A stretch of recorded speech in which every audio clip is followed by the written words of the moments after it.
Bueno, hermanos, como sabéis, estamos en el libro de Éxodo y hoy estaremos meditando en el capítulo 2. Hace como un mes vimos Éxodo capítulo 1 y ahora vamos a ver el capítulo 2.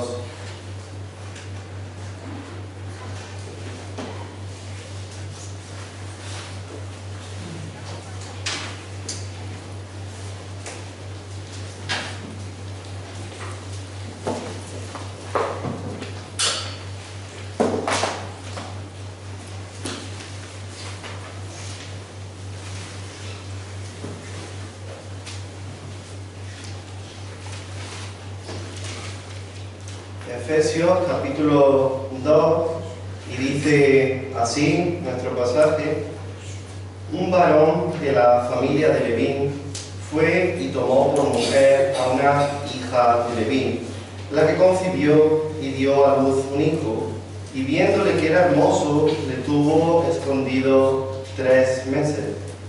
Pero no pudiendo ocultarle más tiempo, tomó una arquilla de junco y la calafateó con asfalto y brea, y colocó en ella al niño y lo puso en un carrizal a la orilla del río. Y una hermana suya se puso a lo lejos para ver lo que le acontecería. Y la hija de Faraón descendió a lavarse al río, y paseándose sus doncellas por la ribera del río, vio ella la arquilla en el carrizal, y envió a una criada suya a que la tomase. Y cuando la abrió, vio al niño, y he aquí que el niño lloraba. Y teniendo compasión de él, dijo: de los niños del hebreo es este. Entonces su hermana dijo a la hija de Faraón: iré a llamarte una nodriza de las hebreas para que te críe este niño. Y la hija de Faraón respondió: ve.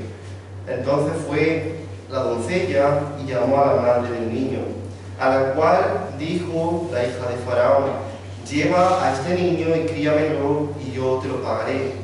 Y la mujer tomó al niño y lo crió. Y cuando el niño creció, ella lo trajo a la hija de Faraón, la cual lo prohijó y le puso por nombre Moisés, diciendo: porque de las aguas lo saqué.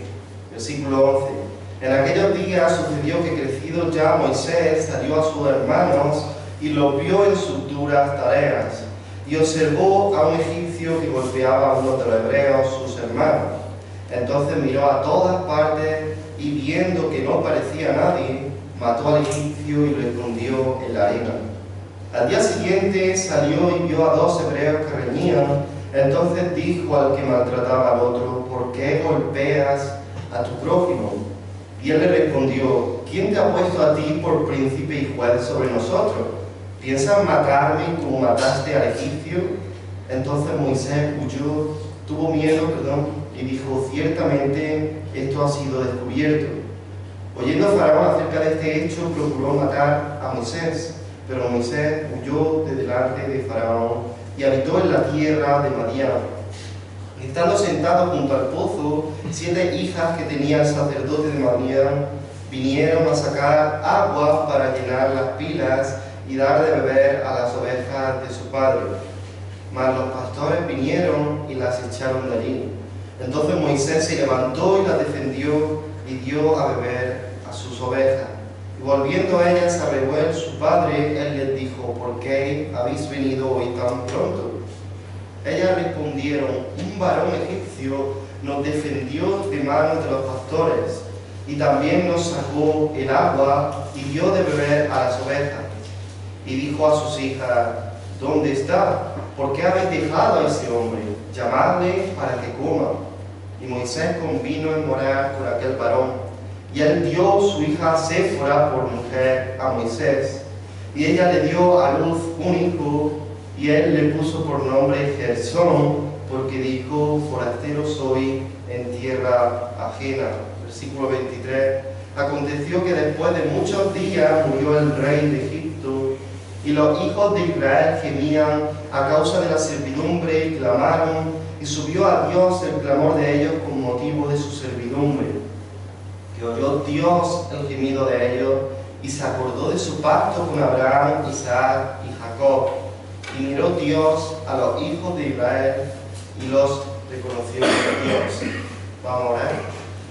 Padre, te damos las gracias porque un día más podemos abrir las Escrituras y encontrar en ellas tu palabra inspirada, tu palabra que alimenta, anima y sostiene nuestra alma en medio de la dificultad, de la tentación, Señor, y también cuando todo nos va bien. Gracias porque en tu palabra podemos conocerte más personalmente cada día y tú te revelas a través de ella. Sabemos que tu palabra no es fría, no es distante, no son letras que quedaron ahí, sino que es tu voz hablando a tu pueblo. Y en esa confianza te pedimos que sigas hoy hablando a tu pueblo a través de este precioso pasaje, Padre. Porque te lo pedimos en el nombre de Jesús. Amén. Imaginad por un momento que nos transportamos a Egipto en los tiempos del Éxodo y podemos contemplar el desierto y las grandes construcciones egipcias, las pirámides, pero sin embargo hay algo que nos sorprende cuando estamos ahí. Y no son esas pirámides o grandes construcciones o ese vasto desierto, sino que nos sorprende en lo que escuchamos allí. ¿Y qué escuchamos? El sonido de los hogares hebreos. En Éxodo capítulo 1 hemos visto que Faraón ordena matar a los niños y que las parteras se oponen a ese edicto de infanticidio. Pero como las parteras obedecen a Dios, Faraón dice y proclama que todo hijo sea lanzado al río, todo hijo de los israelitas. Y podemos imaginar el clamor de las madres, el clamor de los padres porque su hijo se está ahogando. Dice, echar al río a todo hijo que nazca. Y el río Nilo, que era la vida de Egipto, que daba vida a toda la sociedad, a todas las personas que vivían allí, se había convertido en un cementerio de muerte. Un cementerio particularmente para los hijos de Israel. Así que el ambiente es de terror absoluto. Seguramente que ninguno de nosotros hubiese querido estar ahí. Pero seguro que fue más el dolor de todos aquellos israelitas cuando se hacían la siguiente pregunta: ¿dónde está Dios? Casi más profundo que el dolor de perder a un hijo es saber dónde estaba Dios. ¿Por qué Dios parece derrotado? ¿Por qué el pueblo de Dios es vencido bajo sus enemigos? ¿Por qué Dios parece que no hace nada, que guarda silencio y que Faraón y los enemigos del pueblo de Israel, del pueblo de Dios, ganan? Sin embargo, hermanos, al abrir Éxodo capítulo 2, descubrimos una verdad que es la ancla del alma del creyente aún en el día de hoy. Y es que cuando parece que el mal triunfa y Dios guarda silencio, Dios calla, su providencia está trabajando activamente en lo oculto para preparar, para salvar a su pueblo escogido. Este domingo se nos recordaba acerca de la providencia de Dios y como voy a citar varias veces esa palabra, me gustaría que quedase claro. La providencia de Dios no es solamente decir que Dios gobierna sobre todas las cosas, sino que Dios gobierna todas las cosas con un propósito, con un fin en particular. Así que lo que vamos a ver en Éxodo 2 es que cuando parece que el mal vence, que el mal triunfa, Dios está obrando en su providencia en lo oculto a favor de la salvación de su pueblo. Y esta verdad la vamos a encontrar en las tres secciones que nos encontramos en Éxodo capítulo 2, y es la preservación irónica de Dios, del versículo 1 al 10, El segundo vemos el fracaso impulsivo del hombre del versículo 11 al 22 y el recuerdo divino del pueblo de su pacto, en el versículo 23 al 25. Así que comenzamos con los primeros 10 versículos que ya hemos leído y vemos a un hombre de la tribu de Leví con una mujer también de la tribu de Leví que tienen a un niño. La Biblia dice que era hermoso y Esteban, cuando recuerda este hecho en el Nuevo Testamento, dice que Moisés era agradable a Dios. Y sin embargo, este hecho tan hermoso, tan precioso, este regalo de tener un hijo se vuelve algo terrible cuando recordamos que la vida del niño estaba peligrando por un edicto infanticida de Faraón, como vemos en Éxodo 1:22. Los padres del niño en este momento se enfrentan a un gran dilema: obedecer a Faraón y matar al niño, o obedecer a Dios y asumir las consecuencias que esa decisión traería.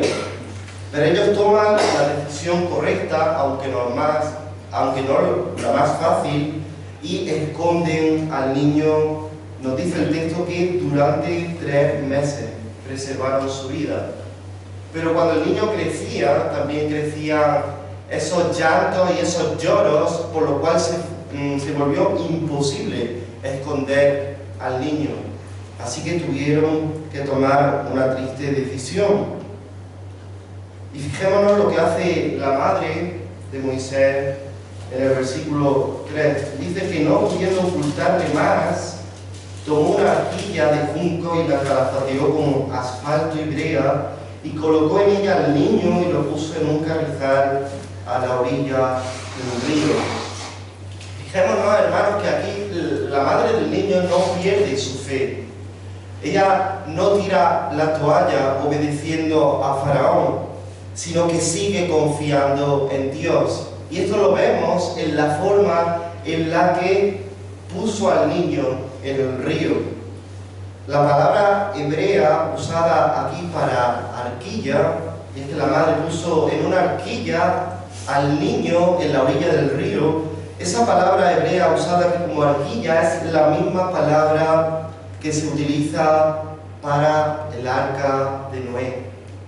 Y no solamente eso, sino que de la misma manera que Noé calafateó ese arca que traería salvación de Dios, también vemos que la madre del niño calafatea esa arquilla. Y eso lo podemos encontrar en Génesis capítulo 6, versículo 14. Fijémonos lo que hace aquí Noé. Dice, Dios le dijo: hazte un arca de madera de gofer, harás aposento en el arca y la calafatearás con brea por dentro y por fuera. Así que la mujer del niño tiene miedo, pero sigue confiando en Dios. Y ella confía en que de la misma manera que Dios salvó al mundo, a 8 personas en concreto, a través de ese arca en medio de las aguas, ella confió en que Dios salvaría también al niño a través del arca. Ella sigue confiando en Dios. Y notemos aquí la ironía, que esto lo vamos a ver en todo el capítulo de Éxodo 2. La ironía es que aparentemente la madre del niño obedece a Faraón, porque arroja a su niño en el río, pero confiando que el Dios que salvó a Noé y a su familia también podría salvar a ese niño.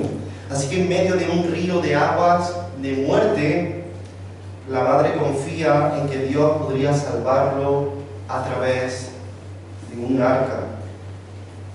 Y hermano, esto le enseña algo, y es que muchas veces pasamos por dificultades de todo tipo, circunstancias que incluso podríamos tirar la toalla, dejar a un lado nuestra fe, pero en medio del caos podemos y debemos seguir confiando en Dios.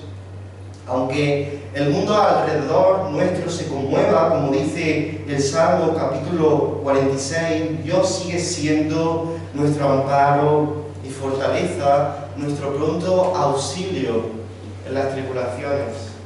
En medio de las dificultades, Dios sigue siendo digno de confiar, al igual que la madre del niño confió en Dios. Pero la historia no se queda ahí, sino que entra en la escena una persona que ve a ese niño en el río, una persona que no solamente lo ve, sino que mira a ver ese niño, abre esa arca de juncos y tiene compasión porque ve que es un niño de los hebreos. ¿Y quién es esa persona? La hija de Faraón. Recordemos que la hija de Faraón era la hija del enemigo del pueblo de Dios.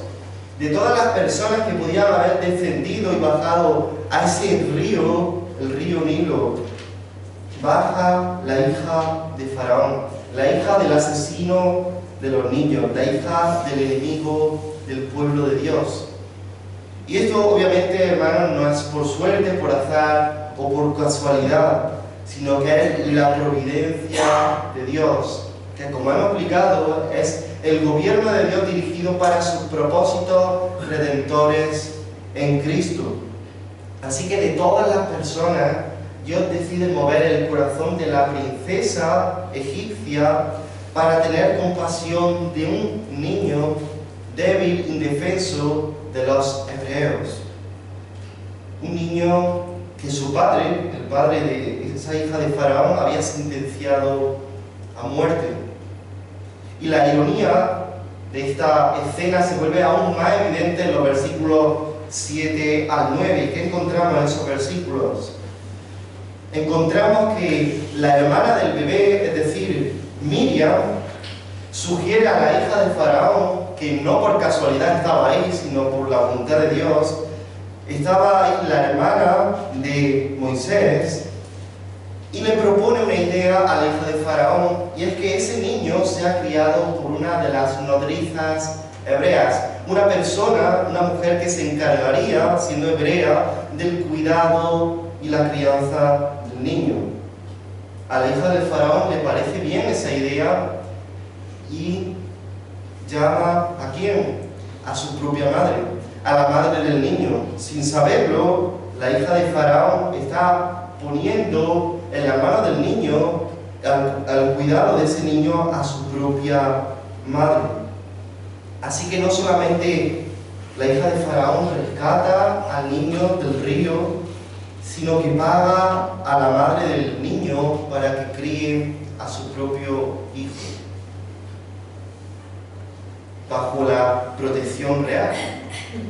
Y no solamente eso, sino que después criado, la hija de Faraón lo prohija, es decir, lo acoge como a su propio hijo y lo mantiene bajo la protección de Faraón, bajo la protección de aquel que quería matarlo. ¿Y qué nos enseña esto, hermanos? Porque no es solamente una escena aquí puesta en la Biblia por azar, sino que nos enseña que Dios gobierna su creación para sus propios fines eternos. Y no solamente eso, sino que Dios gobierna toda su creación para sus fines eternos, aún usando a sus propios enemigos. Dios usa aquí a la hija de Faraón y usa también a la protección de Faraón para mostrar la gloria suya. Porque para Dios no hay nada imposible. Esto nos enseña que Dios se ríe de los planes de los malvados. Como dice el Salmo capítulo 2, después de describir, de que el salmista describa los planes perversos de los hombres, dice: el que mora en los cielos se reirá, el Señor se burlará de ellos. Y esta verdad, hermanos, de que Dios usa a sus propios enemigos para hacer avanzar su plan eterno, lo vemos de manera total en la cruz de Cristo. Como dijo Pedro en Hechos capítulo 4, versículos 27 al 28, Dice, porque verdaderamente se unieron en esta ciudad contra tu santo Hijo Jesús, a quien ungiste Herodes y Poncio Pilato con los gentiles y el pueblo de Israel para hacer cuanto tu mano y tu consejo habían antes determinado que sucediera. Satanás y los enemigos de Dios querían crucificar al Hijo de Dios para detener la salvación del pueblo de Dios, e irónicamente Dios usa esa misma crucifixión para dar vida a su pueblo. Dios usa a sus enemigos. Dios usa la maldad, la ira de aquellos que crujen sus dientes contra el pueblo de Dios, precisamente para hacer avanzar su historia de redención.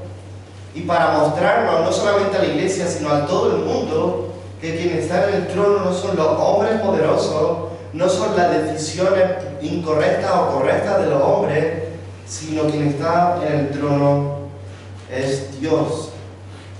Quizá muchas veces, hermanos, podamos sentirnos que el enemigo presiona al pueblo de Dios, presiona a Israel. Podemos sentir que las circunstancias, nuestra economía, nuestro prójimo, la enfermedad, muchas veces tienen la última palabra.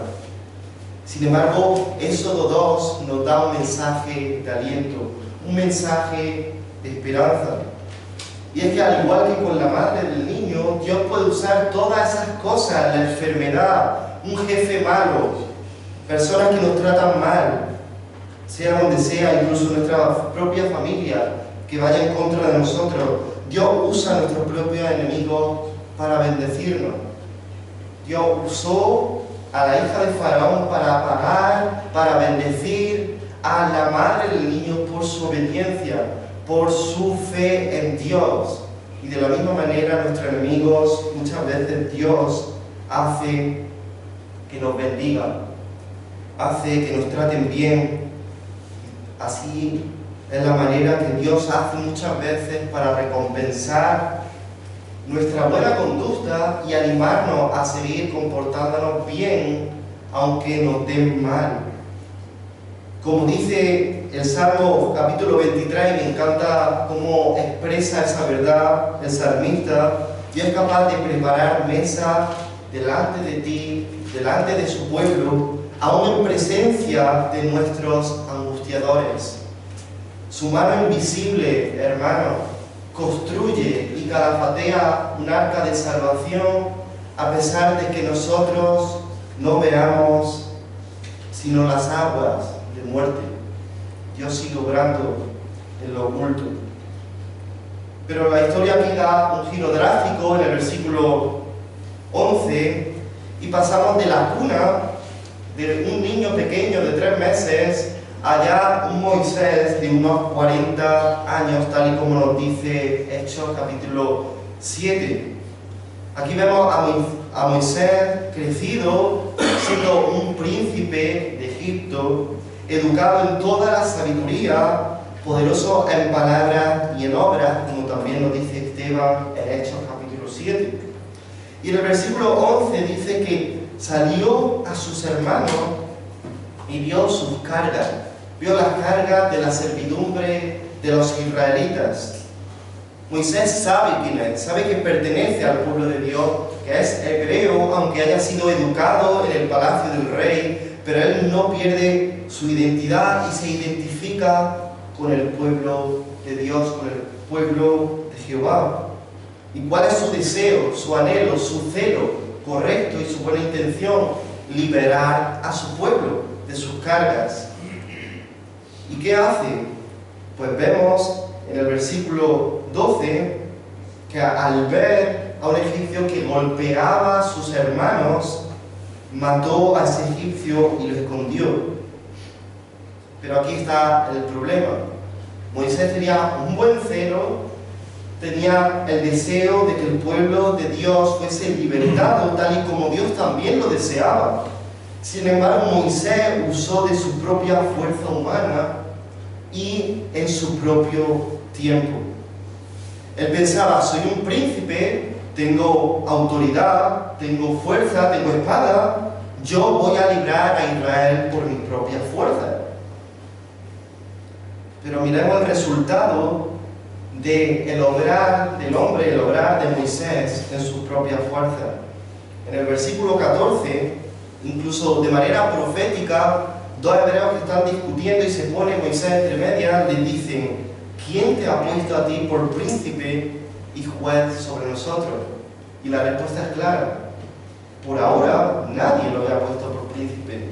Por ahora Dios no lo había puesto para juzgar a su pueblo. Todavía no estaba contando con la autoridad y el respaldo de Dios. Todavía no podía tirar esa vara y que se convirtiese en serpiente, no podía convertir el agua en sangre, y tampoco podía meter su mano en su costado y que saliese leprosa, porque todavía, hermanos, no contaba con la autoridad y el tiempo de Dios. Así que Moisés falla, tiene miedo y huye, y pasa de ser un príncipe en el palacio del rey a ser un pastor en el desierto de Madián. De la cima del mundo a ser un don nadie. Y Moisés, y seguramente nosotros y cualquiera que haya estado ahí para ver los actos de Moisés y la vida de Moisés, diría: bueno, Dios ha desechado a Moisés. Definitivamente Dios no va a usar a Moisés para liberar a su pueblo. Es un pastor de ovejas. Va a estar 40 años en el desierto siendo un don nadie. Moisés intentó liberar al pueblo de Dios en sus propias fuerzas y no lo consiguió.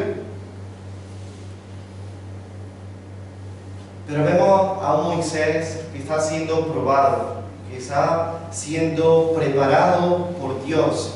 Nuevamente va a Madián y muestra nuevamente su valentía, su celo por defender a los débiles. Y lo encontramos ese celo en una escena en la que él se pone de parte de la hija de Reuel, frente a los pastores que intentan acosarla, que intentan apartarla de ese pozo por la fuerza. Y vemos que por esa valentía, por ese celo, Reuel decide darle a una de sus hijas, Séfora, para que se case con él. Y no solamente se casa con ella, sino que tiene a un hijo llamado Gersón. Y dice Moisés: forastero soy en tierra ajena. Probablemente Moisés aquí ya está derrotado, ya está pensando: bueno, mi vida ya carece de sentido, soy forastero, Dios definitivamente ya no va a usarlo. Y es justo que pensemos: ¿por qué Dios permitió este fracaso?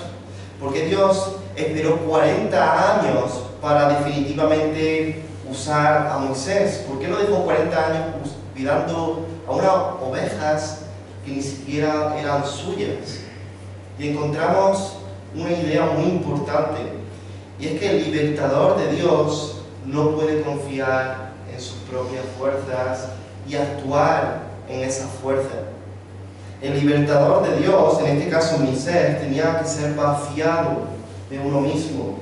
Como alguien dijo, Dios no usa tus fuerzas, tu poder, porque Dios ya tiene de eso infinitamente. Lo que Dios no tiene y Dios utiliza es tu debilidad. Y de la misma manera Dios usa a un Moisés sin fuerza, ya con 80 años, para posteriormente llamarlo y libertar a su pueblo. Porque Moisés tenía que darse cuenta que la liberación del pueblo de Israel no vendría por la mano fuerte de un egipcio, sino por la mano poderosa de Dios.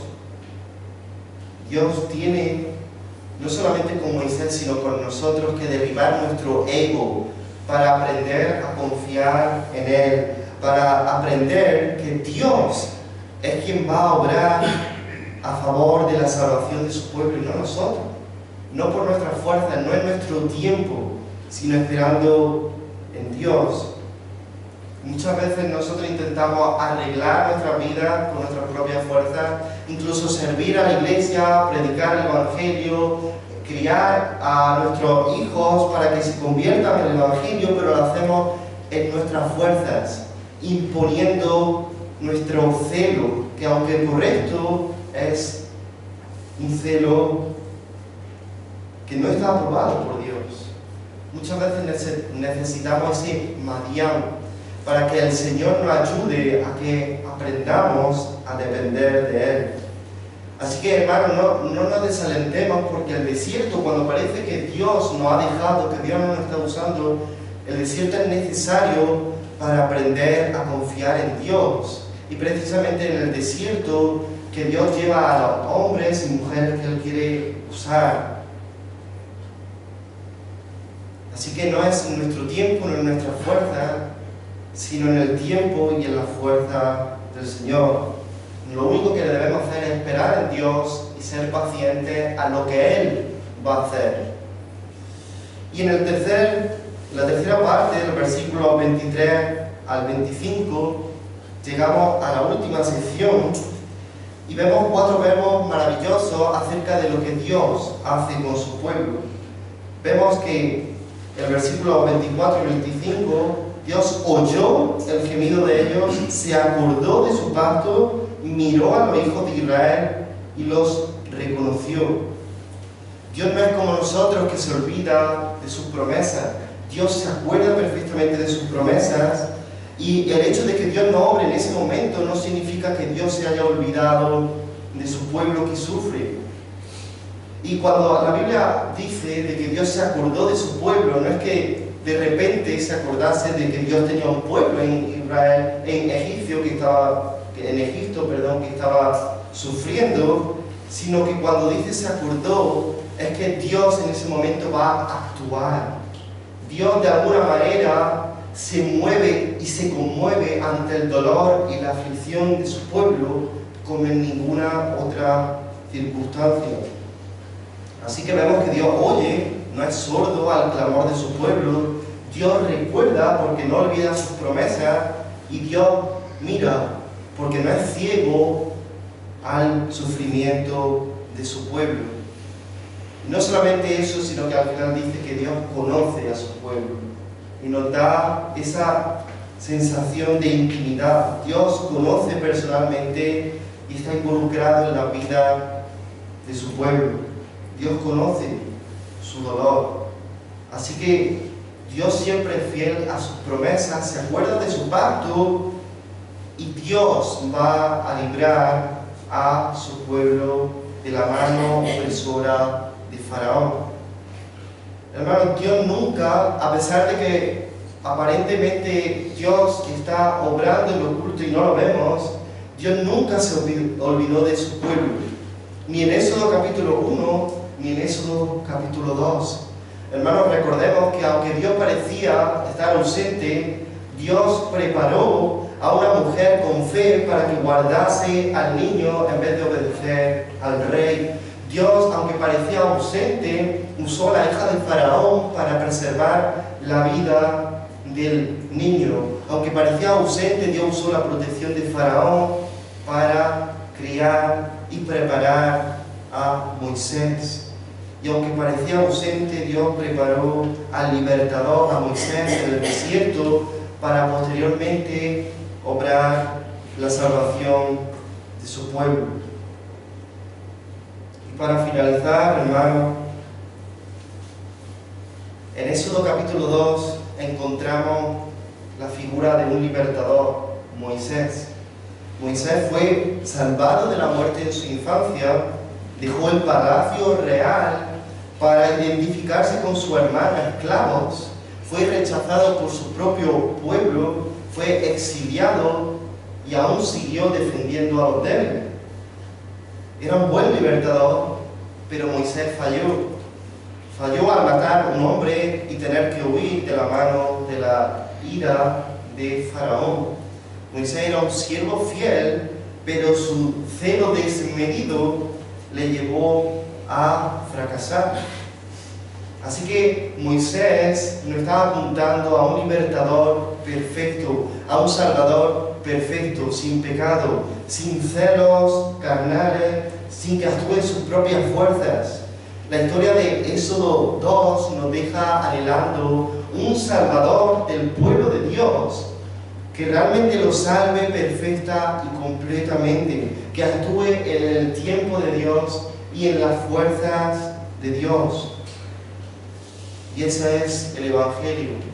Siglos después, hermanos, encontramos a otro niño que nació bajo un decreto de muerte, bajo el decreto de muerte de Herodes, como se nos recordaba este domingo. Él también fue a Egipto, él también dejó el palacio real del cielo para identificarse con su pueblo, esclavos del pecado. Y él también fue rechazado por sus hermanos judíos. Como dice, a los suyos vino y los suyos no le recibieron. Pero aquí está la gran diferencia entre Moisés y Jesús. Moisés intentó liberar a su pueblo matando al opresor por la fuerza. Jesús nos liberó muriendo él mismo por los oprimidos. Moisés ofreció la libertad política, una libertad solamente física de los enemigos, pero Jesús ofrece una libertad eterna y mucho mayor de la esclavitud del pecado. Moisés tuvo que huir por su debilidad. Jesús se quedó en el huerto del Getsemaní en la hora de la prueba y bebió la copa de la ira de Dios.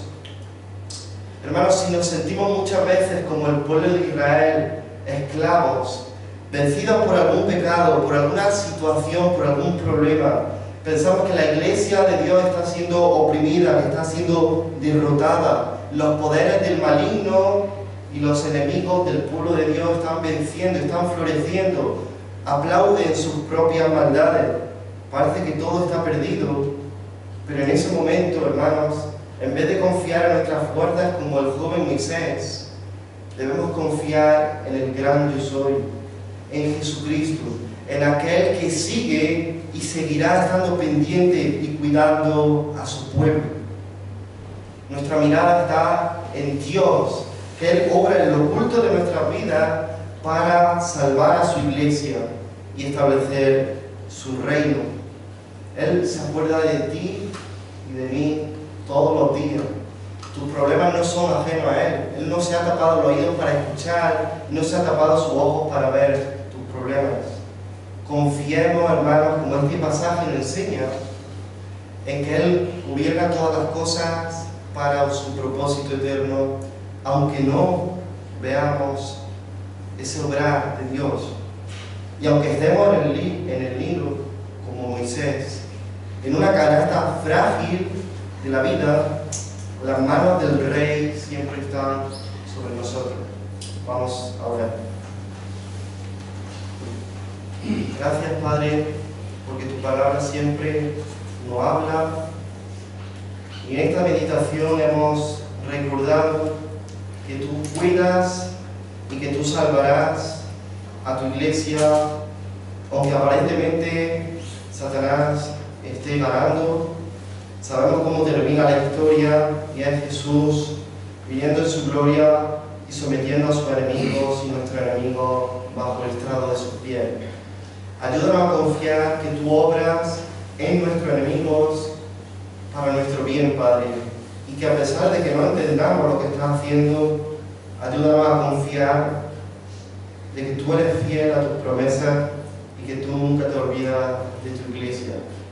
Gracias, Padre, por tu palabra, por el privilegio de haberte conocido, Señor.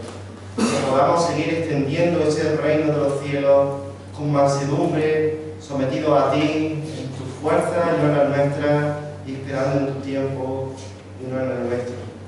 Sigue escuchando nuestras oraciones, Padre, porque te lo pedimos en el nombre de Jesús. Amén.